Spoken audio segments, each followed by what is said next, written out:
8 de la mañana, 43 minutos. Ustedes están en sintonía de Radio Atalaya y su programa de opinión política, Punto de Vista. Estamos a la espera de la presencia aquí en los estudios de, no, ya lo tenemos en pantalla, a nuestro primer invitado. Era acá. Bueno, en todo caso, ya lo tenemos en la pantalla a través de la vía Zoom, a nuestro primer invitado, el asambleísta por el Partido Social Cristiano y Aliados, Otto Santiago Vera Palacios.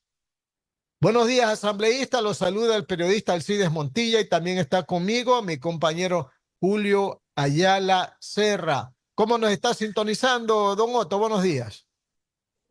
Muchas gracias, don Alcides, y a las instalaciones de Radio Atalaya. Gracias siempre por la amabilidad de atendernos y de permitirnos una entrevista.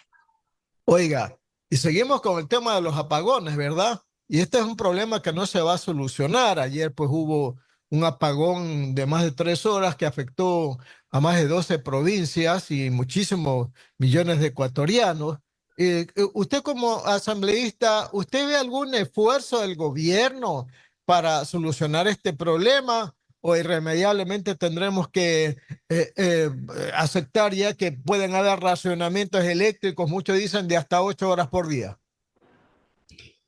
Ojalá me equivoque, ojalá lo que voy yo a comunicar sea errado por el bienestar del país. El día de ayer sufrimos una muestra de cómo un error puede provocar pérdidas irreparables económicas de miles y de millones de dólares a muchos ecuatorianos. Se anunció por parte del gobierno, todavía no hay una excusa formal de qué es lo que ocurrió, pero entre pasillos se escucha de que fue un error humano el que provocó el que no se tuviese un control. Ya lo dijo el gobierno, don Otto, ya lo Bueno, reconoció que es un error humano, pero hay que probarlo, pues qué error humano, ¿no? independientemente de que haya sido un error humano, creo que fallaron los controles. Y eso sí es el gobierno, porque el gobierno puede decir, cualquier persona en mi gobierno se equivoca. Si yo mañana estoy administrando un organismo seccional, una alcaldía, una prefectura, y si alguien comete un acto de corrupción, desde luego que el culpable es el que cometió el acto de corrupción, pero ocurrió porque seguramente la institución como tal no tuvo los controles ni los mecanismos necesarios y suficientes para evitar ese acto de corrupción. Entonces, aquí es algo similar. Perfecto que haya sido un error humano.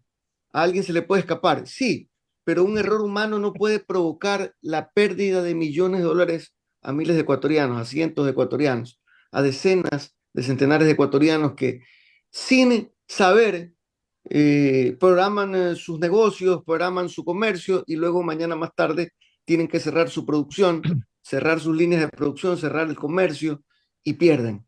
Es decir, no puede ser una respuesta, no creo que esté a la altura de un gobierno el hecho de que se pueda decir simplemente es un error humano, porque si es un error humano también es un error del gobierno, porque el gobierno tiene que tener todos los controles necesarios a través de los servicios que presta para evitar este tipo de inconvenientes. ¿Qué no será mañana más tarde que ya la producción de energía eléctrica no alcance a abastecer el mercado ecuatoriano? Ojalá no ocurra lo que muchos pensamos que va a ocurrir, porque más allá de que se ha con bombos y platillos anunciado la generación de las barcazas turcas que van a generar una cantidad importante de megawatts para ponerlos en el interconectado, la distribución de energía eléctrica, pero aún sabemos que el déficit es por lo menos del 70% de lo que va a generar, 70, perdón, estamos hablando del 7000% de lo que va a generar la barcaza turca. Así que esperemos que el gobierno y sus subsidiarias se organicen de tal manera que el impacto que vayamos a recibir de esta falta de energía eléctrica sea la menor posible, que Don los Otto, racionamientos sean los menores posibles, pero de que va a haber, yo creo que no hay que analizar mucho para saber de que va a haber déficit y de que los racionamientos están a la vuelta de la esquina. ¿cómo analiza usted el anuncio del gobierno que para suavizar un poco el impacto de los apagones está anunciando a la vez que no va a cobrar el consumo de energía eléctrica de diciembre, enero y febrero del próximo año a los consumidores de hasta 180 kilovatios por mes, por hora. ¿Cómo ve usted este anuncio? Bueno, simplemente es un parche, ¿no? Ojalá que ese anuncio se hubiese dado en el marco de una provisión de energía eléctrica continua, es decir, sin problemas. Pero sabemos que todo esto se está anunciando es porque se prevé el estiaje, porque se prevé que la gente no va a recibir el suministro como corresponde de manera continua y va a haber muchas pérdidas económicas. Entonces, lo que se va a intentar es simplemente poner un parche y anunciar con esta medida simplemente decir que que van a haber problemas en el futuro, pero ojalá me esté equivocando, ¿no? Ojalá que esta medida permita dar un alivio a los ecuatorianos, pero por otro lado no sea el hecho de que simplemente se está queriendo cubrir el hecho de que estamos muy cerca de tener apagones continuos, de que los racionamientos van a ser largos en ciertas ocasiones y que va a haber pérdidas económicas. Don Para mí Otto. es simplemente una medida política, obviamente, ¿cuándo se va a dar esto? En diciembre, enero, febrero, justamente cuando están las elecciones y justamente cuando el estiaje evidencia el hecho de que el aparataje estatal no ha logrado, en este año prácticamente nos acercamos ya a cumplir un año de administración de gobierno, no se han hecho las inversiones necesarias para el mantenimiento correspondiente a todas las hidroeléctricas y termoeléctricas que permitan no tener este tipo de problemas. Usted habla de inversiones Yo en le el aseguro segmento. algo, compañero, que la gente, estoy seguro que estaría dispuesta a poder pagar el costo de la energía eléctrica siempre y cuando no hubiese esta incertidumbre de apagones. Y siempre y cuando también se cumpla lo que ofreció el gobierno, porque no nos olvidemos que una de los caballos de batallas de este gobierno era de que se iba a reducir el costo de la provisión de energía eléctrica. No, yo creo que hay mucha gente que podría alegrarse con el hecho de que te puedan decir, no te voy a cobrar 3 meses. Sí, pero luego al cuarto mes, seguramente las planillas como vendrán. Así se anunció hace unos pocos meses atrás, cuando había estiaje, cuando había la falta de energía eléctrica, que se iba a reducir el valor a pagar por parte de las planillas. En algunos casos no ocurrió y hay mucha gente que se le duplicó y se le triplicó el costo de la energía eléctrica. Bueno, estas son cosas que han sido anunciadas por el gobierno que esperemos sean no solo de buena fe, sino que realmente vayan a causar un impacto positivo en la ciudadanía y ojalá que no haya apagones. 8 de la mañana, 51 minutos, Radio Atalaya y su programa de opinión política Punto de Vista. Estamos entrevistando a Otto Vera, asambleísta del Partido Social Cristiano y Aliados. Más preguntas de mi compañero Julio Ayala. Adelante, Julio. Gracias, asambleísta Otto Vera. Muy buenos días. Ustedes con mucha anticipación anunciaron que en el juicio político a la fiscal iban a votar a favor de ella. ¿Se mantiene esa postura o ha cambiado con el tiempo? No solo se mantiene la postura en apoyo a la gestión que está realizando la fiscal general, doctora Diana Salazar, que lo hemos hecho público desde el mismo día en el que se mostraron para el ponente las pruebas, entre comillas, los argumentos necesarios para iniciar el primero y el segundo juicio político, que la semana pasada el Consejo de Administración de la Legislatura proporcionó la intención de unificar los dos juicios políticos para que sean sustanciados al mismo tiempo. Lo que sí estamos analizando el día de hoy, no solamente el apoyo a la señora fiscal, es decir, estar en contra de la censura y la destitución, sino que estamos planificando y hoy seguramente vamos a tener una reunión en unos minutos más con nuestra bancada para analizar una propuesta de cambio en el orden del día que tiene por objetivo el poner un punto en la sesión de mañana que permita el análisis del estatus de los juicios políticos hacia la señora fiscal. ¿Con qué intención? Con verificar si es que el abuso, el uso y el abuso de diferentes herramientas jurídicas permitirían de que más bien este juicio político, por los tiempos como se han dado, seguramente tenga la posibilidad de ser archivado antes de que sea sustanciado. Eso lo vamos hoy a analizar como bancada.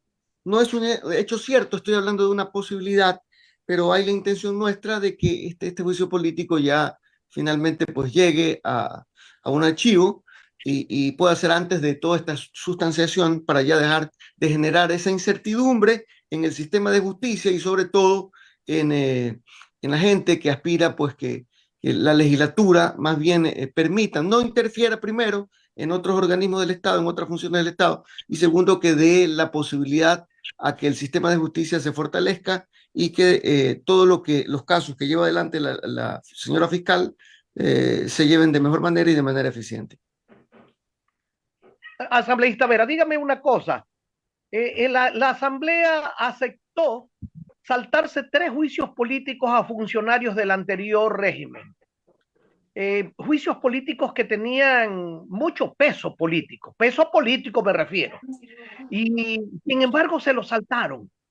Y ahora que está el tema de la fiscal que ha hecho una labor extraordinaria, que la ciudadanía la acepta, la aplaude, que se la reconoce no solamente nacional, sino hasta internacionalmente, sería bueno eso que usted plantea, de que se archive este juicio, porque lo único que interferiría es con la correcta aplicación de las investigaciones que hace la Fiscalía. ¿Usted cree que podría tener éxito esa postura?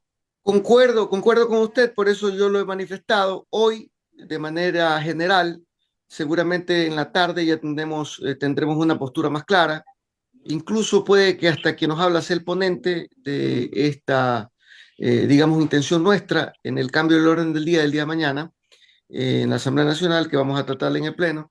La intención es, a través de los argumentos que tenemos, buscar el archivo en vista de que ciertos tiempos se han violentado, en vista de que hay caducidad en ciertos procedimientos, hay algunas irregularidades incluso en ciertos procedimientos que se han llevado a cabo.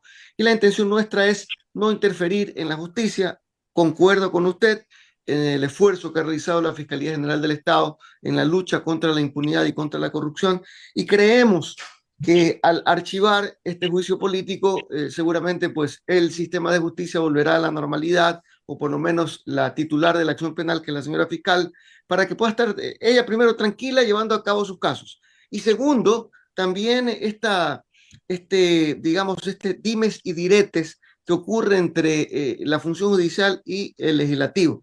Yo creo que esta interferencia puede estar causando algunos inconvenientes y la idea nuestra es limpiar el camino para efectos de que la justicia, a través de la señora fiscal, sea manejada de manera imparcial y de manera eficiente. Asambleísta Vera, pero hay una cosa que llama la atención en alguna medida, ¿no? La propia fiscal pide que el juicio se inicie, que está dispuesta a ir al juicio, que quiere el juicio. ¿Usted por qué cree que lo hace? ¿Porque está segura de que cuenta con los votos a favor? ¿O porque está cansada y quiere que realmente la censuren e irse del cargo? Mire, los votos, ella puede manifestar, nosotros hemos sido claros en nuestra postura, al igual que algunas otras bancadas, como la bancada de Construy y con la bancada de N, con la cual tendríamos los votos suficientes para evitar la censura de la doctora Salazar. Pero yo vuelvo a coincidir con usted, más allá de los votos, yo creo que la doctora Salazar debe estar seguramente ya harta de esta presión mediática que se genera a través de algunos legisladores que quieren impulsar su juicio político, juicio que para mí va a ser, digamos, algo que lo que va a generar es simplemente un show mediático, posiblemente un circo, posiblemente se van a querer endilgar ciertas responsabilidades que de acuerdo al análisis que hemos realizado nosotros no son reales. Y eso, simplemente dañar la imagen de un funcionario que para nosotros ha estado trabajando de forma ecuánime, y nosotros lo que queremos evitar es simplemente un show que mañana vaya a dar como resultado el hecho de que no vaya a haber censura. Vamos a perder tiempo, van a haber agresiones, seguramente van a haber intimidaciones, van a haber exabruptos, no solamente en el procesamiento, sino seguramente el día que se dé y se lleve a cabo este juicio político. Por eso nosotros hemos creído conveniente el analizar el día de hoy aquello, y si estamos de acuerdo y si encontramos los elementos de justicia, seguramente antes de las 3 de la tarde estaríamos ya anunciando nuestra postura y anticipando ante el señor presidente de la Asamblea nuestra intención de modificar el orden del día, poniendo este punto que permite el análisis con la intención de archivo final del proyecto de los proyectos, o perdón, de los juicios políticos contra la doctora Salazar. Alcides, continúe con el diálogo, por favor. Asambleísta, hablemos nuevamente sobre ese anuncio suyo de que probablemente se pueda archivar el juicio político a la fiscal Salazar. Si hay los partidos que han dicho que no están a favor de la destitución, Partido Social Cristiano, Construye, ADN, Independiente, hay mayoría, eso significa que si es que se mantienen en esa idea, el archivo del juicio es un hecho. Ahora le pregunto, ¿quién archiva? ¿La Comisión de Fiscalización, el CAL o el Pleno?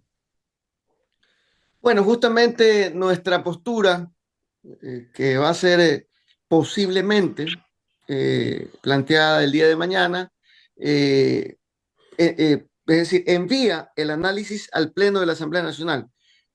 Recordemos que el Pleno de la Asamblea Nacional es el máximo organismo de decisión de la legislatura. Por tanto, tomando en consideración los análisis que ha realizado el Consejo de Administración Legislativa y las acciones o inobservancias que haya podido cometer la Comisión de Fiscalización, en función de aquello, en función de ese análisis, es que va a dictaminar su postura seguramente el día de mañana, con casi seguridad, la postura del Pleno de la Asamblea Nacional. Yo creo que tendremos los votos. Lo que sí es que tenemos que un poco sintonizar la normativa para que mañana más tarde no vayamos a tener y a cometer una ilegalidad, ¿no? Es decir, más allá de que la intención y la voluntad política nuestra es que estos juicios políticos se archiven, sí, pero hay que hacerlo en el marco de lo jurídico, hay que hacerlo en el marco de la normativa, de la Constitución, para evitar mañana un mal procedimiento de la Asamblea y que vayamos a tener algún tipo de consecuencias. Pero la voluntad política, y eso sí ya está claro, de las bancadas que usted ha mencionado, es de que este juicio político no trascienda, y si mañana tenemos los argumentos necesarios para poder archivarlo mañana mismo, seguramente tomaremos la decisión. Usted cuando dice que hay que tomar muy en cuenta lo que dice la Constitución y la ley respecto al archivo de un juicio político, estará pensando también en el otro asunto, en esto de no reactivar estos 3 juicios en contra de miembros que fueron del gobierno de Lazo, porque mire, la Asamblea lo suspendió, vino un juez a través de un amparo que presentó un asambleísta Alarcón de ADN, le dijo a la Asamblea que por favor reanude esos juicios. Viene la Asamblea y dice que no. Después dice que es el Consejo de la Corte Constitucional la que va a dirimir si procede o no procede reactivar esos 3 juicios. Y finalmente el juez, señor Vera, el juez, Juan Apellido Romero, insiste y multa a los asambleístas de la Comisión de Fiscalización. O sea, al parecer al juez como que no le intimida que lo vayan a destituir, lo vayan a sancionar y cosas por el estilo. ¿Cómo queda entonces esta situación, don Otto? Bueno, seguramente la presión que está recibiendo este juez hace de que su actuación no mida las consecuencias de las actuaciones que está teniendo, ¿no?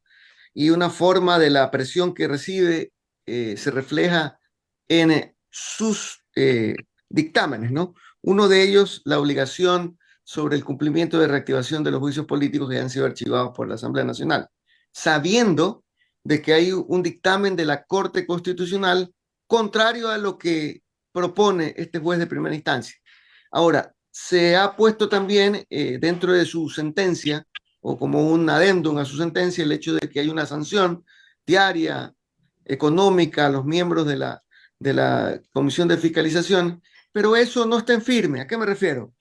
En el campo constitucional, en las garantías jurisdiccionales, desde luego que hay 2 recursos, ¿no? Los recursos horizontales y los verticales. Los recursos verticales no suspenden la acción del juez de primera instancia, es decir, cuando se apela la decisión. Y la Asamblea Nacional ha apelado la decisión. Obviamente, dentro del sustento ha planteado el hecho de que hay un dictamen superior que se contrapone a la decisión del juez. Eso se va a caer y es cuestión de días. Y segundo, un recurso horizontal en el que estamos pidiendo una aclaración respecto de la decisión que ha tomado el juez. Por tanto, eso sí suspende las decisiones que haya tomado el juez. Por tanto, esas decisiones respecto de la sanción económica, respecto de que tenemos que dar cumplimiento inmediato a la restitución de los juicios políticos a los exfuncionarios del gobierno del expresidente Lazo, están prácticamente por ahora suspendidos.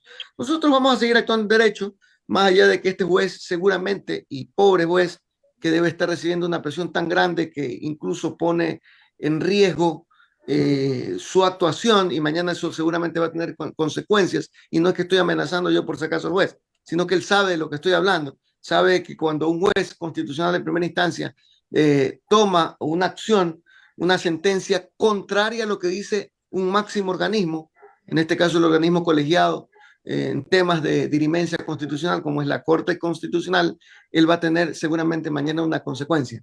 Pero no le importa, no le importa la consecuencia que vaya a tener más tarde. Nosotros vamos a seguir actuando en derecho, vamos a hacer lo que nos permite la ley por ahora.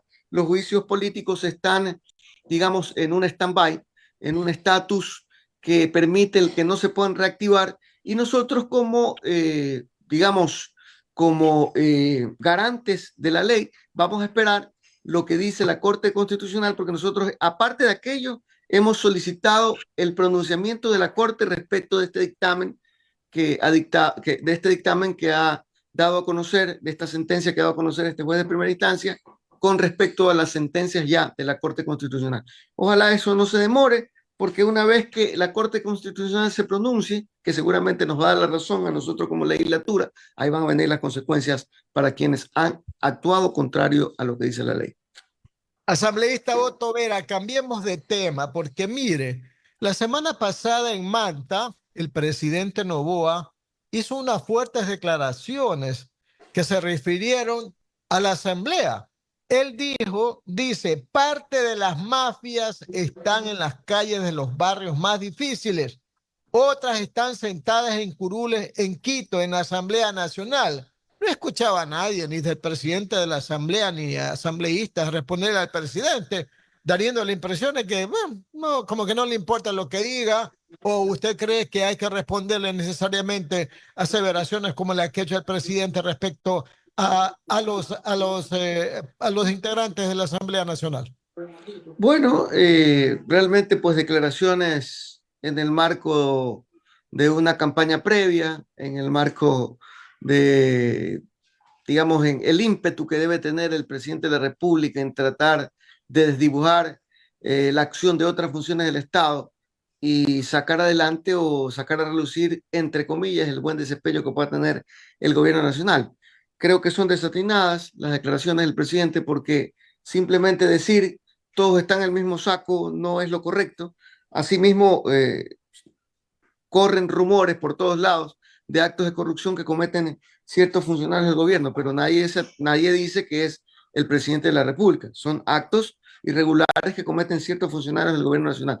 En todo caso, yo creo que si el presidente de la República hace acusaciones de esa magnitud, debería particularizar también, ¿no? Porque nosotros somos 137 legisladores. Hay que ver cuáles son de esos 37 legisladores las curules que están vinculadas al crimen organizado o que están vinculadas a actos de corrupción. En tal caso, creo que sus declaraciones y abruptos expresados por el presidente de la República tienen que ver con la campaña política que se viene, en donde, desde luego, a la Asamblea Nacional se la ha visto como el enemigo desde mayo de este año, en donde seguramente, pues también sabiendo que hay algunos candidatos que van a la reelección dentro de la legislatura, uno de ellos, Henry Kronfeld, que va a ser candidato a la presidencia de la República, y desde luego, pues se utilizan estas herramientas de la vieja política de endilgar palabras soeces, palabras irreales a otros aspirantes a la magistratura principal o a otros aspirantes, o que seguramente nos convertiremos en competidores, porque yo también voy a ser el candidato nuevamente a la reelección para la Asamblea Nacional. Seguramente seremos rivales de su equipo de trabajo y tratan de manchar un poco las funciones que estamos cumpliendo, ¿no? 9 de la mañana, 7 minutos, Radio Atalaya y su programa de opinión política, Punto de Vista. Estamos entrevistando a Otto Vera, asambleísta del Partido Social Cristiano y Aliados. Continúa la entrevista con más preguntas de mi compañero Julio Ayala. Adelante, Julio. Asambleísta Vera, usted es un hombre que tiene mucha trayectoria en la política ecuatoriana. Ya lo he oído, no lo conozco personalmente, pero lo he oído nombrar. Estoy viviendo justamente en Palmar, en la provincia de donde usted es originario y donde ha ejercido funciones políticas.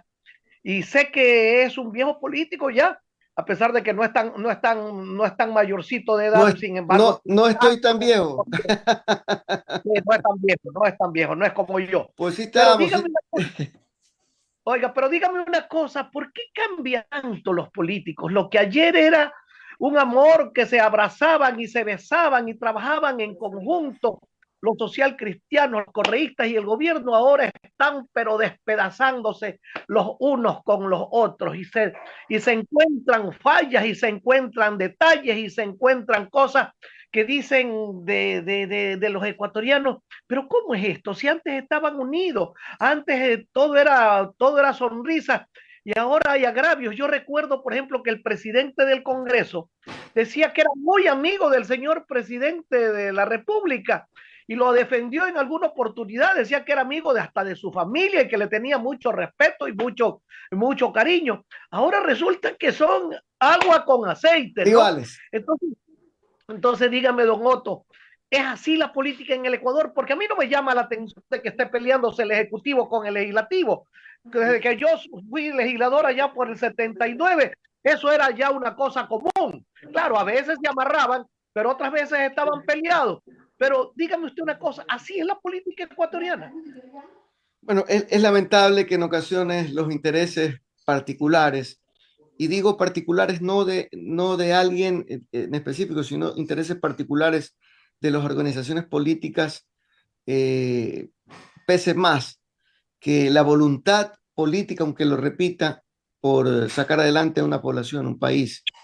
Nosotros hemos mantenido en nuestro caso, y le voy a dar nuestra explicación como bloque del Partido Social Cristiano, hemos mantenido una postura que ha estado ya desde hace más de 20 años atrás y que tiene que ver con la lucha contra la impunidad, la lucha o mano dura contra la delincuencia organizada, el brindar facilidades económicas a la población para que haya mejor generación de recursos, de divisas, para que haya generación de empleo, a través de incluso la reducción de impuestos. No solamente el que no se permite el incremento de impuestos, sino reducción de impuestos.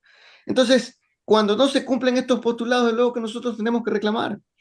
En nuestro caso, nuestro bloque, ya las cosas no se vieron tan bien cuando se incumplió nuestro plan de trabajo. Nosotros decidimos, por ejemplo, apoyar al presidente Noboa en la segunda vuelta y siempre dijimos, a ver, hay cosas, líneas rojas que son para nosotros. Una, por ejemplo, no subir impuestos. Nunca vamos a permitir que se suba con nuestros votos impuestos para precarizar una economía. ¿Y qué ocurrió? El presidente de la República cogió, planteó un proyecto de reforma económica y subió los impuestos, subió el IVA específicamente del 12 al 15%.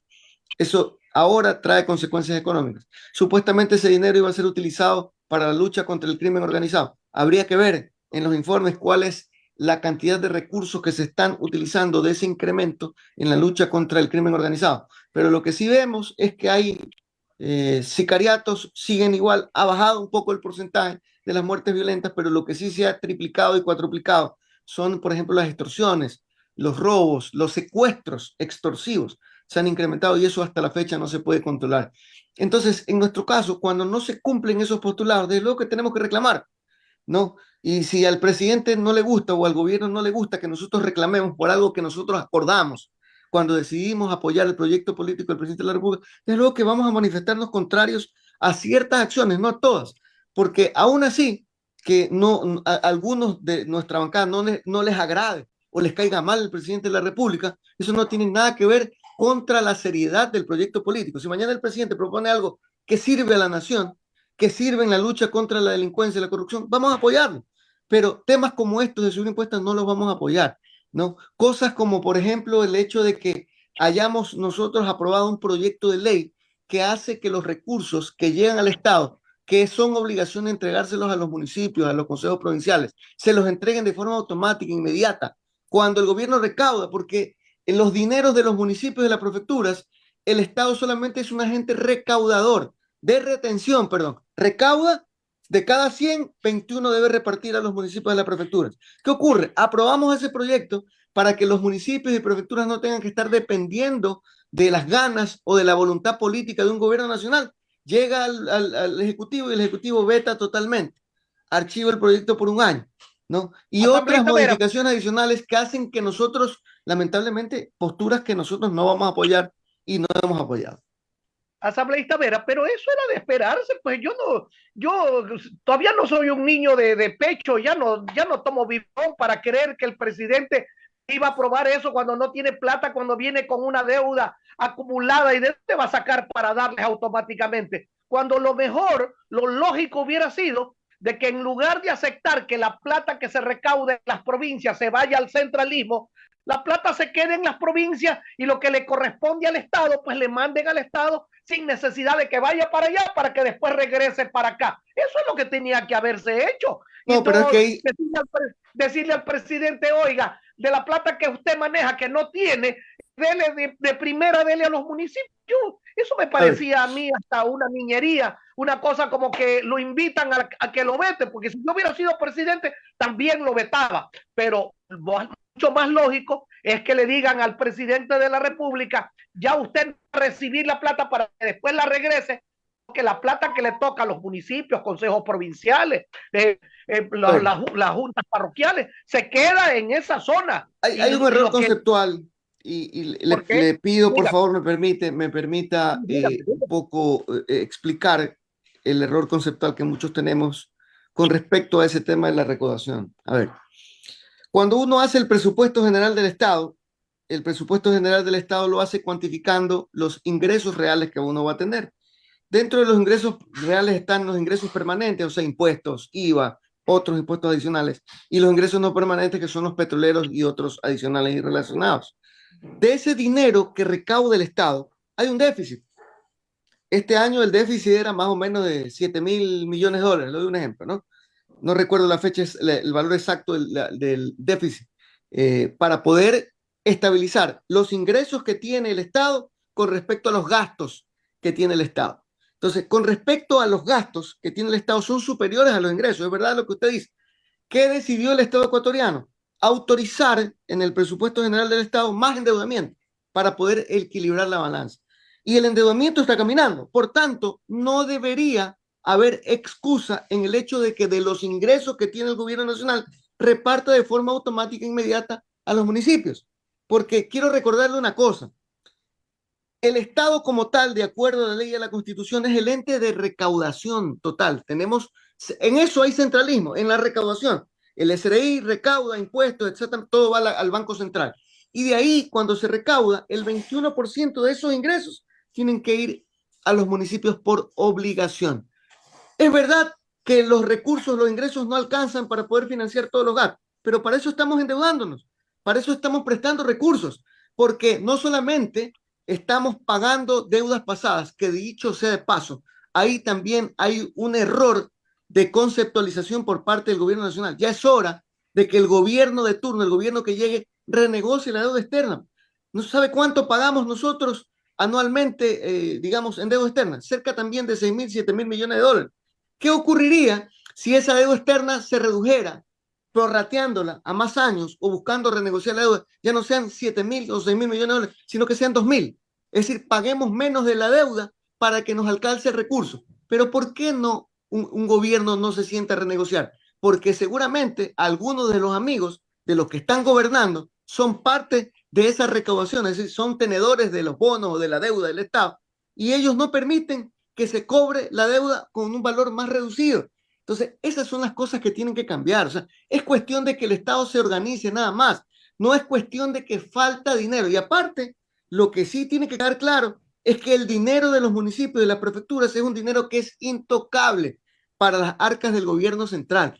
Entonces, si es intocable, el Estado ni siquiera debería mirar ese dinero, sino que debería inmediatamente repartirlo hacia los municipios.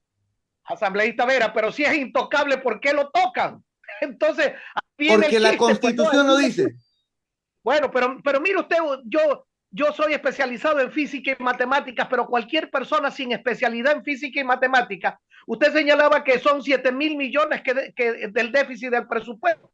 El Fondo Monetario le presta 4.000 millones, pero le da 1 millón este año, 1 millones este año y los otros 3 millones prorrateados después.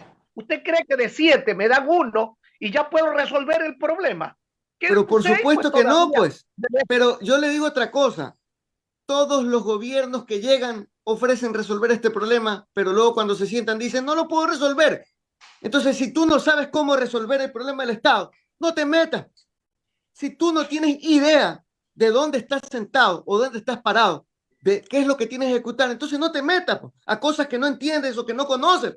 Entonces, es verdad que el Fondo Monetario está prestando 4.000, pero dentro de la proforma se ha puesto que hay otro tipo de negociaciones que el Estado sí lo está haciendo. Lo que pasa es que muchos no conocemos.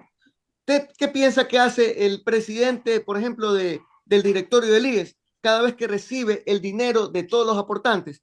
Todos los meses generamos deuda, el Estado ecuatoriano vende bonos a la seguridad social y ahí está teniendo recursos frescos para poder seguir financiando su actividad. ¿Hasta cuándo vamos a seguir en aquello?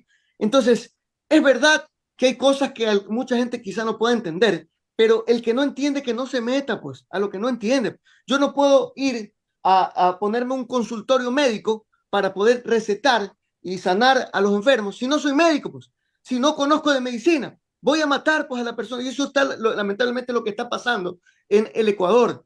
Llegan, se sientan al poder, prometen cosas que no pueden cumplir, prometen cosas que no saben cómo hacer y ahí tenemos las consecuencias. Entonces, yo creo que el Estado ecuatoriano sí tiene la posibilidad de mejorar o de entrar en un proceso de salud y saneamiento en sus finanzas. Repito, en la actualidad estamos pagando cerca de 6.000 o 7.000 millones todos los años, cuando podríamos tranquilamente renegociar y pagar 2.000, 3.000, y nos quedarían esos otros 2.000 o 3.000 dólares, 3.000 millones de dólares adicionales para poder invertirlos en salud y educación, que es lo que más necesita el pueblo ecuatoriano.